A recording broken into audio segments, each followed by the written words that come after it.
Hi friends, ఇదైతే మనకి IBPS అనమాట. కామన్ రిక్రూట్మెంట్ ప్రాసెస్ ఏదైతే ఉందో సిఆర్పి పిఓఎంటీకి సంబంధించినటువంటి అప్లికేషన్ ఆన్లైన్ ప్రాసెస్ అయితే మనకి 1 జూలై 2025 స్టార్ట్ అయింది. ఇంకా 28 జూలై అయిపోయింది అనమాట. దానికి సంబంధించి మనకి ఇప్పుడైతే ఎడిట్ ఆప్షన్ అయితే యాక్టివేట్ అయిందనమాట. ఈరోజు 31 జూలై 2025, ఇంకా 1 ఆగస్ట్ 2025 టైం, అంటే 2 days అయితే మనకి ఎడిట్ విండో అయితే మనకి యాక్టివ్లో ఉంటుంది.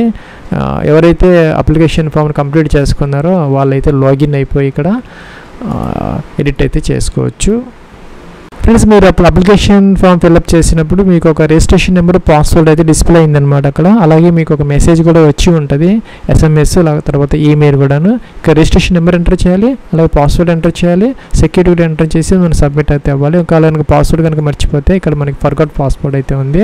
ఇక్కడైతే మీకు ఇక registration number, mobile number, email ID, security code enter చేసేసి సబ్మిట్ అని చెప్పేసి మీరు ఆ యొక్క ఫర్గాట్ పాస్వర్డ్ రిస్టోర్ అయితే చేసుకోవచ్చు.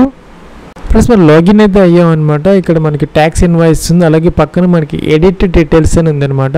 దీని మీద క్లిక్ చేసి మీరు ఎడిట్ అయితే చేసుకోవచ్చు. ప్లస్ ఎడిట్ అంటే ఇలా వచ్చింది అనమాట, అన్ని ట్యాబ్స్ వచ్చాయి అనమాట. ఇదైతే మనకి బేసిక్ ఇన్ఫర్మేషన్. ప్లస్ కిందకు వచ్చేస్తే కనుక చూజ్ డేటా టు ఎడిట్ అనమాట. మీకు కనుక ఈ యొక్క డీజీ లాకర్ ఓన్లీ మీరు ఎడిట్ చేసుకోవాలనుకో, need to edit only DigiLocker అయితే కనుక ఈ ఆప్షన్ తీసుకోవాలి. లేదు ఇక్కడ మన రిజిస్ట్రేషన్ ఫామ్ డేటాకి సంబంధించినటువంటి ఆ యొక్క అప్లికేషన్ని మనం ఎడిట్ చేసుకోవాలంటే ఈ ఆప్షన్ తీసుకోవాలన్నమాట. క్యాప్చా ఎంటర్ చేయాలి. క్యాప్చా ఎంటర్ చేసిన తర్వాత కంటిన్యూ టు ఎడిట్ అనాలి. నెక్స్ట్ ఇలా వచ్చిందనమాట. Are you sure to edit the application? If yes click okay, otherwise click cancel అనమాట. మనం ఓకే అయితే చేయాలి. ప్లస్ మనకి ఇక్కడ లైవ్ ఫోటో మనం అప్లోడ్ చేసాం, అలాగే మామూలు ఫోటో కూడా అప్లోడ్ చేసాం, అలాగే సిగ్నేచర్ కూడా అప్లోడ్ చేసాం అనమాట. ఆ ట్యాబ్ అయితే ఆటోమేటిక్గా వచ్చింది. సో ఇవి మీరు కనుక మార్చుకోవాలి అనుకుంటే మార్చుకోవచ్చు అనమాట. సపోజ్ సిగ్నేచర్ మార్చుకోవాలంటే మార్చుకోవచ్చు, అలాగే ఫోటో అప్లోడెడ్ ఏదైతే ఉందో అదేమైనా చేంజ్ చేసుకోవాలంటే చేసుకోవచ్చు. ఇక్కడ లేదు కరెక్ట్గా ఉన్నాయనుకుంటే నెక్స్ట్కి అయితే వెళ్ళచ్చు. ఇప్పుడు తర్వాత మనకి డీటెయిల్స్ ట్యాబ్లో బేసిక్ ఇన్ఫర్మేషన్ అనమాట. కేటగిరీ మార్చుకోవాలనుకుంటే మీరు ఇక్కడ మార్చుకోవచ్చు అనమాట. ప్లస్ అలాగే ఇక్కడ పీడబ్ల్యూడీ క్యాండిడేట్స్ ఎవరైనా రాంగ్గా పెడితే కనుక వాళ్ళు ఇక్కడ దీనిని అయితే సరి చేసుకునే అవకాశం అయితే ఉంటాయి. గ్రే కలర్లో ఉన్నవన్నీ కూడాను మనకి ఇవన్నీ కూడాను నాన్ ఎడిటబుల్ అనమాట. మనకి ఆ కాలమ్స్ అనేది మనకి ఎనబుల్ అయితే అవ్వడం లేదు. ప్లస్ ఇంకో కాలం ఉంది ఇక్కడ, whether serving in government, quasi government, public sector అంటే మీకు ఏదైనా సర్వీస్లో కనుక ఉంటే గవర్నమెంట్ వాటిల్లో మీరు ఏదైనా రాంగ్ పెట్టుంటే దీన్ని ఏదైనా సరి చేసుకోవాలనుకో దీన్ని సరి చేసుకోవచ్చు.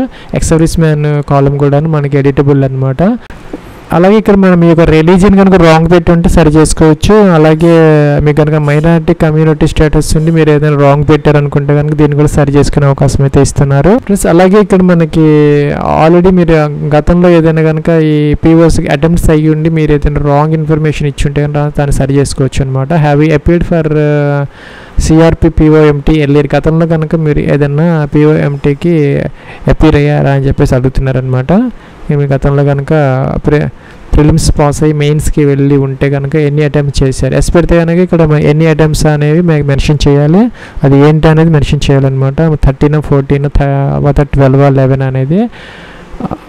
అసలు కనుక మీరు కనుక గతంలో కనుక ఈ అటెంప్ట్ చేయకపోతే కనుక నో పెడితే సరిపోతుంది. ఎస్ పెడితే కనుక ఇక్కడ 1, 2, 3, 4 ఇవ్వాలి. ఇక్కడ ఇవి కూడా సెలెక్ట్ అయితే చేసుకోవాలి. ఇక్కడ మనం కంట్రోల్ కనుక ప్రెస్ చేస్తే మన మల్టిపుల్ కాలమ్స్ని మనం వీటిని చూజ్ చేసుకునే అవకాశం అయితే ఉంటుంది. అలాగే ఇక్కడ మీరు గతంలో కనుక ఈ యొక్క న్యాట్స్లో కనుక రిజిస్టర్ అయ్యి ఉండి ఏదైనా రాంగ్ పెట్టారనుకుంటే కనుక ఇది కూడా చేంజ్ చేసుకునే అవకాశం అయితే ఇస్తున్నారు.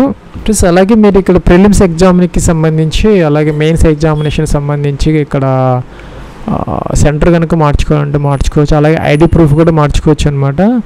ఆ యొక్క నెంబర్ కూడా మీరు ఎంటర్ అయితే చేసుకోవచ్చు, మార్చుకోవచ్చు. సో అలాగే కిందకు వచ్చేసి మన డేట్ ఆఫ్ బర్త్ కూడా మనకి ఎడిటబుల్ కాలం అనమాట.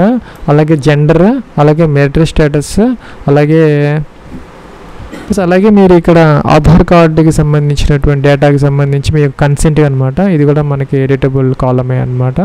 అలాగే మీ కనుక ట్విన్ బ్రదర్స్ సిస్టర్స్ అయ్యండి ఏదైనా రాంగ్ పెట్టారనుకోండి అది కూడా మీరు ఎడిటబుల్. అలాగే మీకు ఫాదర్స్ నేమ్, అలాగే మీ యొక్క మదర్స్ నేమ్ కూడా ఎడిటబుల్ అనమాట. ప్లస్ అలాగే మనకి ఇక్కడ కరస్పాండెన్స్ అడ్రస్ ఇవి కూడా మార్చుకునే అవకాశం అయితే ఉందన్నమాట, మార్చుకోవచ్చు. అలా కిందకు వచ్చేస్తే మనకి ఈ యొక్క అప్లికేషన్ ఫీజు అనమాట, మామూలు మనం ఆల్రెడీ పే చేసాము, 175 రూపీస్ పే చేసాము అనమాట రిజర్వ్డ్ క్యాండిడేట్కి సంబంధించి. ఇంకా అడిషనల్ ఛార్జెస్ ఏదైతే ఉన్నాయో 200 రూపీస్ ఈ యొక్క అప్లికేషన్ ఎడిటింగ్కి 200 రూపీస్ అయితే మనం ఇప్పుడు ఇక మొత్తం కంప్లీట్ అయిపోయిన తర్వాత ఫీజు అయితే పే అయితే చేసుకోవాలి. ప్లస్ అలాగే మనకి ఎడ్యుకేషన్ క్వాలిఫికేషన్ అనమాట 21 జూలై 2025కి మీకు యొక్క మనకి గ్రాడ్యుయేషన్ అయితే కావాలన్నమాట. దానికి సంబంధించినటువంటి మార్క్ షీట్, ప్రొవిజనల్ సర్టిఫికేట్ ఏదైతే మన దగ్గర ఉంటాయి కాబట్టి డీటెయిల్స్ మనం చెక్ చేసి చేసుకోవాలన్నమాట. అలాగే ఇక్కడ పర్సంటేజ్ అని రౌండ్ ఆఫ్ చేయకూడదు.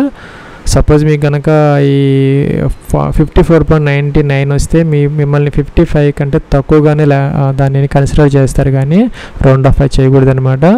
అలాగే ఇక్కడ మనం ఎగ్జాక్ట్ పర్సంటేజ్ అయితే మెన్షన్ అయితే చేసుకోవాలి. 10th క్లాస్కి సంబంధించినటువంటి board, date of passing, percentage of marks, అలాగే మన గ్రాడ్యుయేషన్కి సంబంధించి అనమాట. ఇక్కడ డిగ్రీ డీటెయిల్స్ కూడా మనం మార్చుకునే అవకాశం అయితే ఇక్కడ ఇవ్వడం జరుగుతున్నది. అలాగే కంప్యూటర్ నాలెడ్జ్కి సంబంధించి కాలం కూడా ఎడిటబుల్, అలాగే ఎక్స్పీరియన్స్ డీటెయిల్స్ ఉన్నా కూడా ఎంటర్ అయితే చేసుకోవచ్చు. ప్లస్ అలాగే ఇక్కడ మనకి pre exam training conducted in online mode అనమాట, SC ST OBC క్యాండిడేట్స్కి. అలాగే రిలీజియస్ మైనారిటీ కమ్యూనిటీ స్టేటస్ వాళ్ళకి కూడా అవకాశం అయితే ఉంటుంది. అదేమైనా రాంగ్ పెట్టండి, మీకు కావాలనుకుంటే ఎస్ అయితే పెట్టుకోవచ్చు ఇప్పుడు. అలాగే కనుక మీ మీద ఏదైనా అఫెన్సెస్ కోర్టు ఏదైనా ఉంటే కనుక ఇది రాంగ్ పెట్టారనుకుంటే మార్చుకోవచ్చు. జనరల్గా ఎవరికి ఉండవు కాబట్టి ఇదైతే నో పెట్టుకోవచ్చు. లాంగ్వేజెస్ ఏదైనా మీరు రాంగ్ ఇచ్చి ఉంటే దీన్ని కూడా మార్చుకోవచ్చు. అలాగే ఇక్కడ బ్యాంక్ ప్రిఫరెన్స్ అనమాట, కొంతమంది అయితే అడిగారు అనమాట, నేను బ్యాంక్ ప్రిఫరెన్స్ రాంగ్ ఇచ్చానండి ఎలాగ మార్చుకోవడానికి అని చెప్పేసి. ఇక్కడైతే అవకాశం అయితే ఇస్తున్నారు. ఇలాగ మనం దీన్ని డ్రాగ్ అండ్ డ్రాప్ అయితే చేసుకొని మీకు ఏ బ్యాంక్కి మొదట ఇంట్రెస్ట్ ఉంటే దానికి ఇక్కడ మీరు దాన్ని డ్రాగ్ అండ్ డ్రాప్ చేసుకోవచ్చు అనమాట. పైకి కిందకి, కింద పైకి మార్చుకోవచ్చు. ఇలాగైతే ఇచ్చుకునే అవకాశం అయితే ఉంటుంది. చేసుకొని ఇక్కడ మీరు సేవ్ అండ్ నెక్స్ట్కి అయితే వెళ్ళాలి. ఇక్కడ అన్నీ పర్ఫెక్ట్గా ఉన్నాయనుకుంటే ఇప్పుడు దీన్ని అగ్రీ అనాలన్నమాట. సెకండ్ ఆల్రెడీ మనం టిక్ ఆన్ చేసాం అప్లికేషన్లో. ఇంకో థర్డ్ ఆప్షన్ ఏంటంటే ఇది మనకి మీ పేరు ఎప్పుడన్నా మీరు చేంజ్ చేసుకొని మీ దగ్గర డాక్యుమెంటరీ ప్రూఫ్ ఉంటే వాళ్ళు మాత్రం టిక్ ఆన్ చేయాలి, మిగతా వాళ్ళు చేయకూడదు అనమాట. సో డేట్ వస్తున్నది ఈరోజు డేట్ అనమాట, అప్లికేషన్ ఎడిటింగ్ డేట్. కంప్లీట్ అనేది చేసుకోవాలి. కంప్లీట్ అన్నాము. On completion registration no changes data already entered వెళ్ళిపోయి అంటే మన తర్వాత ఇంకా ఎడిట్ ఆప్షన్ ఉండదు. ఒక ఆప్షన్ అయితే ఇస్తారు, 200 రూపీస్ పే చేయాలి దానికి కూడాను. ఇక్కడ మనం లెఫ్ట్ థంబ్ ఇంప్రెషన్ మార్చుకోవచ్చు, హ్యాండ్ రిటన్ డిక్లరేషన్, అలాగే 10th క్లాస్ సర్టిఫికేట్ అనమాట. ఇది ఏదైనా మీరు రాంగ్ అప్లోడ్ చేసి ఉంటే మార్చుకోవచ్చు, టిక్ ఆన్ చేసుకోవాలి.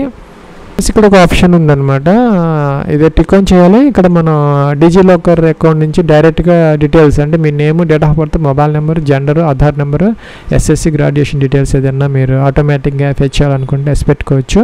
క్యాప్చర్ ఎంటర్ చేయాలి, సేవ్ నెక్స్ట్కి అయితే వెళ్ళొచ్చు. ఇక్కడ 200 రూపీస్ అయితే పే చేయాలన్నమాట. ఇక్కడ బిల్ డెస్క్ కానీ దీని ద్వారా పే అయితే చేసుకో. క్యాప్చర్ ఎంటర్ చేయాలి, ఓకే అనాలన్నమాట. సబ్మిట్ అయితే చేయాలి. మనం సబ్మిట్ అనే ఆప్షన్ ఉంది.